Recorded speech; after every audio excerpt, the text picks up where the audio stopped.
As a brief introduction to our fault finding and troubleshooting in electronics training, this presentation is divided into two parts.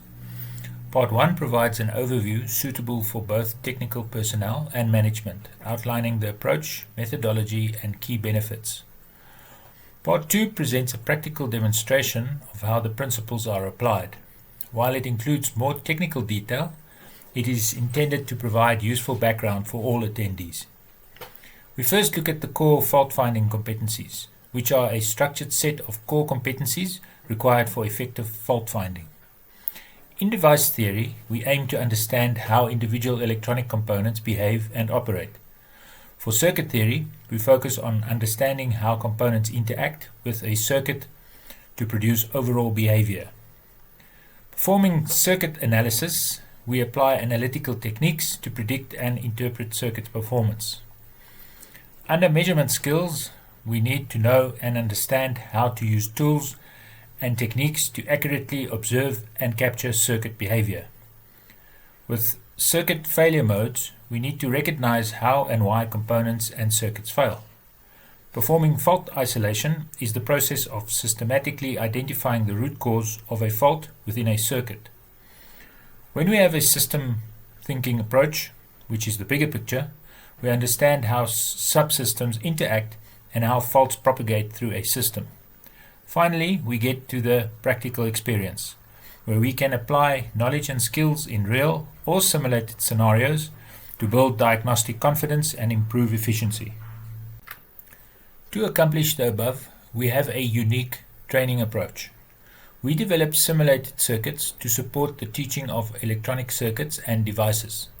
For those unfamiliar, SPICE stands for Simulation Program with Integrated Circuit Emphasis. So it's just the abbreviation for the simulator program. As part of our fault-finding courses, deliberate faults are introduced into these circuits. Students analyze the resulting SPICE outputs, which are primarily waveforms, using our dedicated waveform viewer software. By examining these waveforms, students identify the faults and make informed judgments based on their likely causes. What's also unique about what we do is that although the circuits are initially designed as generic examples, they can be customized to reflect specific challenges in the customer's production or repair environment. Where appropriate, elements of the customer's real circuits can be incorporated into the training material, ensuring high relevance and direct applicability to real-world scenarios. Also important is the learning methodology. Our training approach follows a structured progression. We start with practical analytical circuit analysis on paper. We then create simulations to reinforce understanding, doing practical circuit creation and simulation. We introduce different failure modes using the waveform analysis tools to view faulty circuit parameters. Lastly, we do practical fault-finding evaluation using this waveform data. This whole approach emphasizes a mentor-based and inquiry-driven model rather than traditional lectures, which always feels more like a seminar rather than a learning experience. Students actively engage with simulations and interact with the facilitators through focused and problem-based questions. How do we manage progress and performance? Assessment is structured according to topic and circuit domain, ensuring consistency while supporting a wide range of circuit implementations. The circuits are organized into two primary domains: analog systems and digital systems. Within each domain, topic-specific circuit implementations are used to target distinct behaviors, failure mechanisms, and diagnostic challenges. For typical associated fault classes, we've just listed a few possibilities. For student evaluation, we look at the following criteria: the diagnostic accuracy, the interpretation of the waveform behavior, how the logical isolation of faults are done, and then overall efficiency of the troubleshooting process. In other words, starting with the simplest and most likely causes. What this framework's outcomes goal is to ensure consistent assessment across circuit types while maintaining alignment with real-world diagnostic practice and increasing levels of complexity. As previously stated, fault finding in electronics isn't guesswork, it's a skill we can train. In part 2, we present a practical demonstration of how the previous principles are applied. This is a simple series voltage regulator circuit used for demonstration purposes. It maintains a stable output voltage across the load despite variations in supply conditions. The circuit uses a Zener Diode D1 to establish a reference voltage and a power transistor, the tip 41C, to regulate current to the load R2. A series resistor R1 provides biasing for the Zener, while the load represents the powered circuit being supplied. This circuit demonstrates the operation of a basic linear voltage regulator. A Zener diode provides a stable reference voltage, while a tip 41C transistor acts as the series sparse element to regulate current and maintain a steady output to the load. We analyze this circuit in 6 steps as shown on the right. In step number 1, we assume the Zener voltage and the base emitter junction voltage of the transistor. From this, we calculate the expected emitter voltage, which is around 4.9 volt.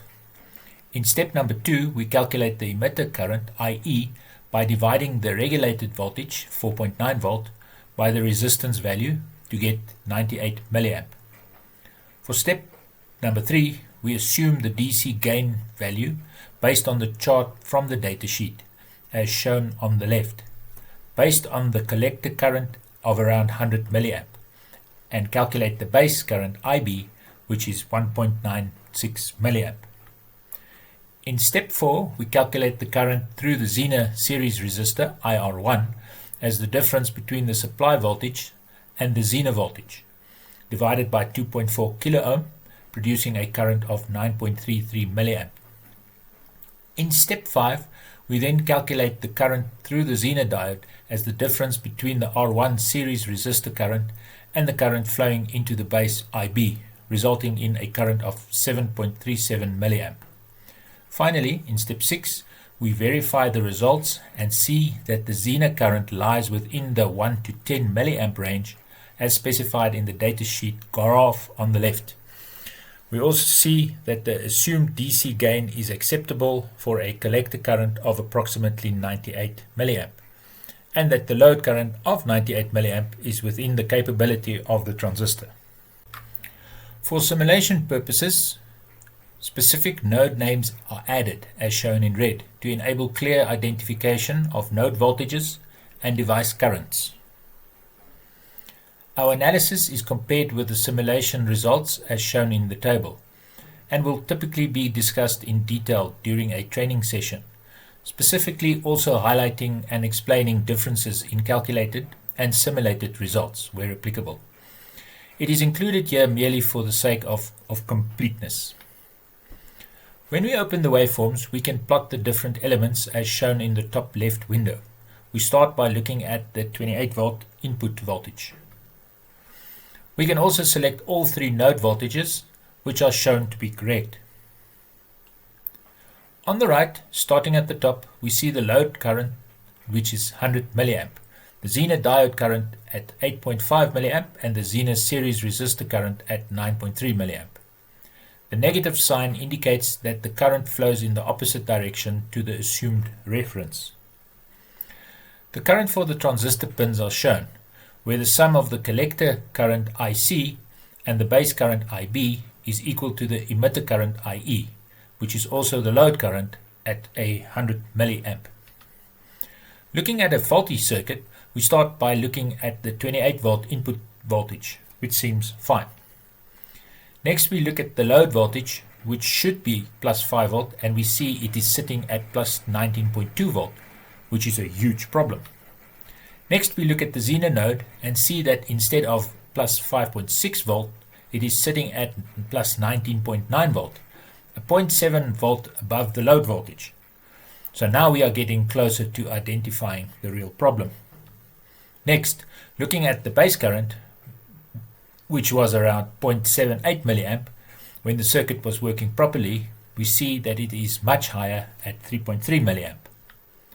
Lastly, looking at the Zener series resistor current, we see the 3.3 milliamp again, and not the expected 9.3 milliamp. This now confirms that there is no current going through the Zener, and it is either a faulty component or a loose solder joint to the Zener diode. The faulty Zener component is identified, and the reasoning leading to this conclusion is provided. There are, of course, many other faults that can be introduced. However, this example illustrates the general approach used throughout the training process. A question that might arise is, but in most cases in the real world, we will not be able to measure the current flowing through components, and that is true. For the advanced fault-finding students, we only provide the voltage signal levels and no internal circuit currents. So in these cases, good deduction skills are required to find the faults. This concludes the presentation, and the aim was to provide an overview of our approach to fault-finding training in electronic circuits and how it supports more effective problem solving. Thank you for your time, and I hope you found this helpful.